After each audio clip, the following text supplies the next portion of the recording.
Fala pessoal, boa noite, como é que vocês estão? Tudo bem? Hoje eu resolvi gravar um vídeo um pouco diferente para contar um pouquinho da minha história. Muita gente às vezes vê as minhas postagens, topa comigo na rua, vê no trabalho, é recebido por mim. Obviamente as pessoas que eu atendo, elas sabem da minha história, sabem de onde eu vim, mas eu vou contar um pouquinho para vocês aqui hoje. Meu nome é Danilo Neves. Sou natural do Espírito Santo.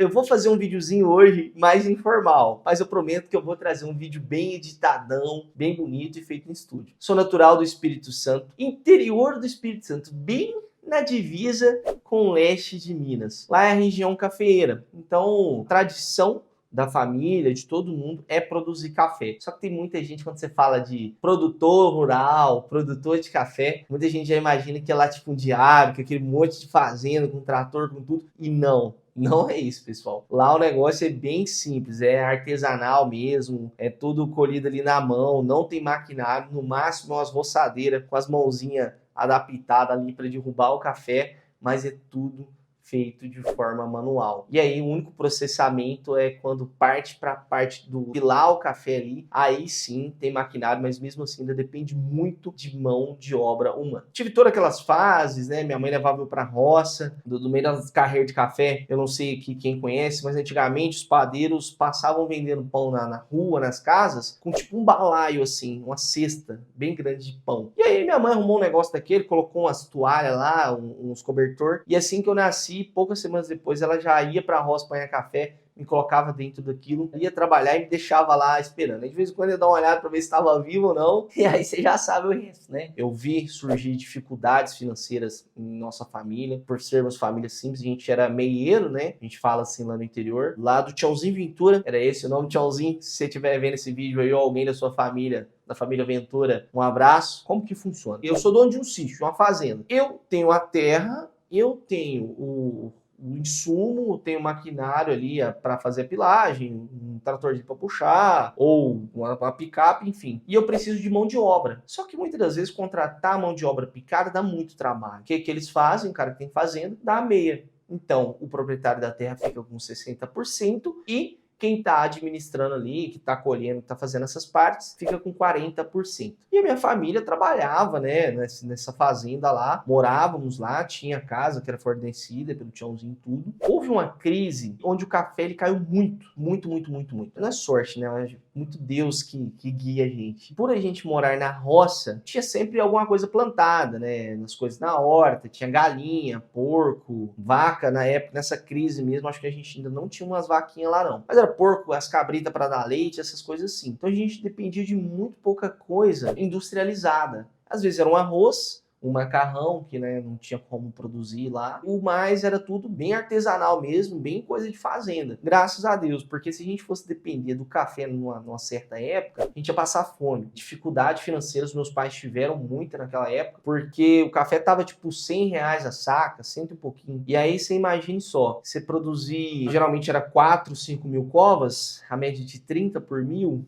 Então, vamos dizer que você está produzindo aí 150 sacas de café em um ano. Dessas 150 sacas, você tem mais ou menos ali umas 60, se eu não estiver enganado, me perdoe se eu estiver fazendo a conta errada, 60 sacas, isso aí vai dar R$6.000. R$6.000 para uma família de 3 pessoas, que a gente ainda não tinha o meu irmão, o Kaique, para passar o ano. E aí o dia de serviço era tipo R$4, R$5. Era mixaria, era muito barato. Houve uma crise na região, não tinha serviço, porque as pessoas não tinham como pagar, não tinha como vender café porque já era pouco, e o que tinha ali também já estava muito barato. Se eu não me engano, eu estava lá com os meus 4, 5 anos, eu já me recordo vagamente disso. Tem uma época que estava tão difícil e a gente pegou uma maré de azar, que as galinhas pegou doença lá no terreiro, que aí a gente teve que comprar. Não sei se na cidade vocês têm isso aí, se vocês viveram por isso. Mas tinha um caminhão do frango. E aí tinha às vezes um caminhão que passava vendendo carcaça de frango, que era as partes mais que não eram nobres, que era pescoço, sambiqueira, aquela costela, aquele carrezinho do frango, cabeça. E ela comprou um saco daquele negócio. E foi uns 2 meses a gente comendo aquele trem lá. E eu e meu pai já aguentava mais comer aquilo, mas era o que a gente tinha, né?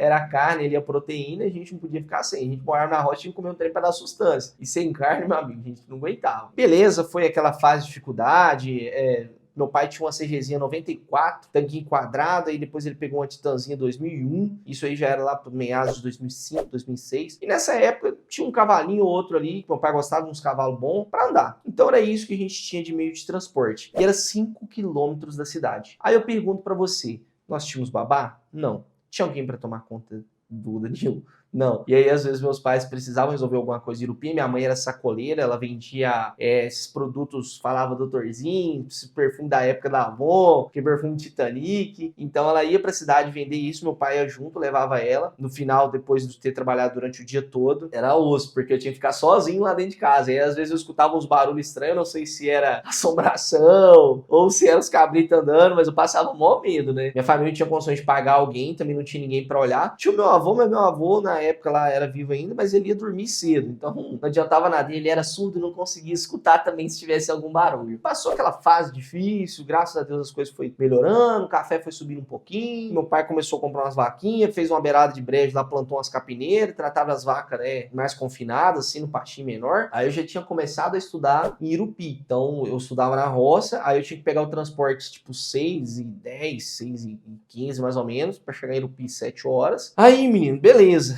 De manhã, pede café molhado, milho molhado, capim molhado, porque trem tava só lambreca. E o inverno lá é muito frio. Só que eu ia buscar essas vacas de lá pra cá, as danadas enfiavam no meio da lavoura dos outros, bicho. Porque tinha milho verdinho, elas estavam com fome, ou queria comer um negócio diferente, as passava. Aí eu tinha que enfiar no meio daquele pé de café molhado, no meio daquele milharal, tocando vaca, porque lá planta o milho no meio da carreira de café, né? Pra tocar aquelas vacas lá, passar uma raiva danada. E aí levava as bichinhas lá, o meu pai tirava leite. Aí à tarde eu tinha que prender bezerro, porque os bezerros ficavam com ela até 1, 2 horas da tarde. Elas produziam leite pro dia de novo. Enfim, uma dificuldade danada. Aí chegava em casa, lavava os pés rapidinho, tomava um banho, subia rapidão, pegava o transporte e ia pra Irupi. E aí chegou um ponto que já não dava mais para eu estudar de manhã. O que era a tradição da família? Tirar o filho da escola, todos os membros da região em geral. Tira o filho da escola depois que ele vai para quinta, sexta série. Depois ele volta a estudar à noite, se ele quiser voltar a estudar, para trabalhar e ajudar a gerar renda em casa. Só que é difícil, cara, porque quando eu cheguei nesse ponto, só lembrando também na época eu criava coelho e cativeiro para fazer uma rendinha extra, então eu tinha uma graninha. Mas voltando lá para aquela parte, aí chegou um momento da decisão, foi difícil. Meu pai virou para mim e falou assim: ó, Danilo, beleza, tá bom, você passa todo ano, mas agora já tinha terminado a sexta série, a gente vai tirar você da escola e você vai ter que trabalhar o dia todo. Depois, quando você tiver idade, você volta a estudar à noite. Aquilo foi um desespero imenso, porque como é que eu ia fazer, cara? Eu olhava, eu queria estudar e sair daquele lugar ali e buscar uma vida diferente, né? E aí meu pai falou que ia me tirar da escola, minha mãe também, por, né, ser tradição e necessidade também, a gente não tinha muitas condições de ficar pagando mão de obra extra para ajudar, então precisava de mim na safra. Aí eu peguei aquela pirraça, chorava, e eu via aquele cenário de amigos e primos que saíram da escola, nunca mais voltaram, que voltavam e não passavam, porque já não importavam mais com os estudos. E na época, eu lembro que foi mais ou menos uma semana que eu fiquei sem ir. Só que eu tava moado, que me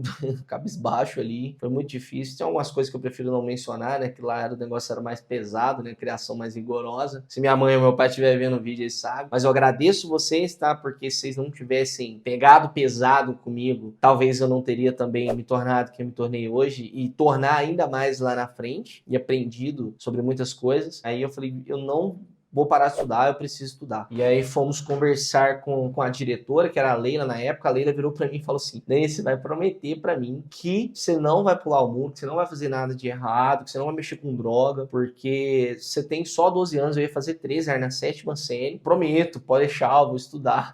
Aí no final das contas, a gente já tinha saído até do sítio do Tchauzinho. Depois eu vou contar a parte como é que foi pra gente construir a nossa primeira casa lá. Isso eu trago em outros vídeos depois que eu terminar todas as partes. Na verdade, a gente tava mudando do sítio do Tchauzinho, a gente estava construindo na outra casa. É isso mesmo. Nós estávamos terminando a casa do sítio do meu pai, que tinha comprado o sítiozinho lá, uma parte que o vô tinha dado para ele, coisinha pequena também. Eu prometi para ela, no final das contas, eu cumpri a parte de não mexer com nada errado, sim. Mas depois de um ano e pouco, eu ganhei confiança no muro, de vez em quando a gente pulava, porque, né, menino, vocês sabem como é que é. Mas graças a Deus deu tudo certo. Eu fui estudando ali, não era fácil. Eu tinha que acordar, cara, era 5h30, 6 horas da manhã, porque tinha que estar na roça antes das 7. E aí chegava 4h30 no meio do mato lá, e era PAN, era safra, enfim, seja lá qual for o serviço que estava fazendo na época, né, porque tem A safra ela começa mais ou menos de março, abril e vai até setembro, mais ou menos ali. Quem tiver muito atrasado vai ter outubro, mas o mais tardar ali é setembro, a gente termina. Mas era muito difícil, acordar muito cedo, chegar correndo, tomava um banho, jantava, pegava o transporte, aí eu sempre atrasava. Eu sempre atrasava para ir pro danado da escola, porque às vezes eu me enrolava comendo, tava com fome ali, e não via a hora passar, daí a pouco eu escutava o barulho da van vindo, antes das vans, depois vieram as vans também. Eu escutava o barulho do caminhão vindo, eu tinha que descer correndo, porque a gente morava mais no morro, vocês vão ver a foto aí da casa, tinha que descer correndo para ir pegar o transporte, para ir para Irupi, que era 5 km.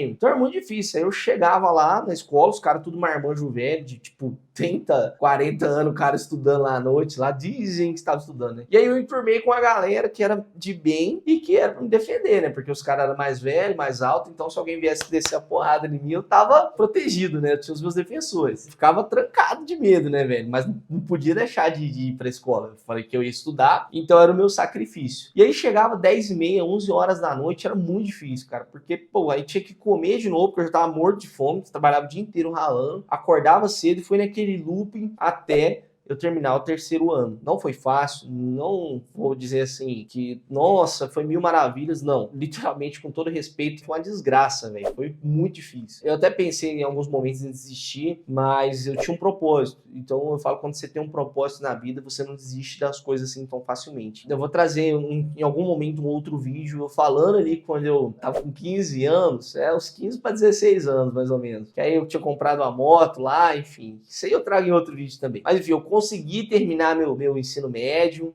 concluir ele. Veio algumas outras etapas que depois eu conto para vocês também no próximo vídeo. Eu vou fazer esse vídeo em 3 partes, é isso mesmo, para não ficar muito longo. Esse já ficou longo pra caramba, mas eu vou gravar ele em 3 partes para ficar melhor. Então assim, bem natural o vídeo mesmo, para contar um pouquinho da minha história, pra vocês entenderem. Então aguardem os próximos capítulos, beleza? Um abraço e até a próxima.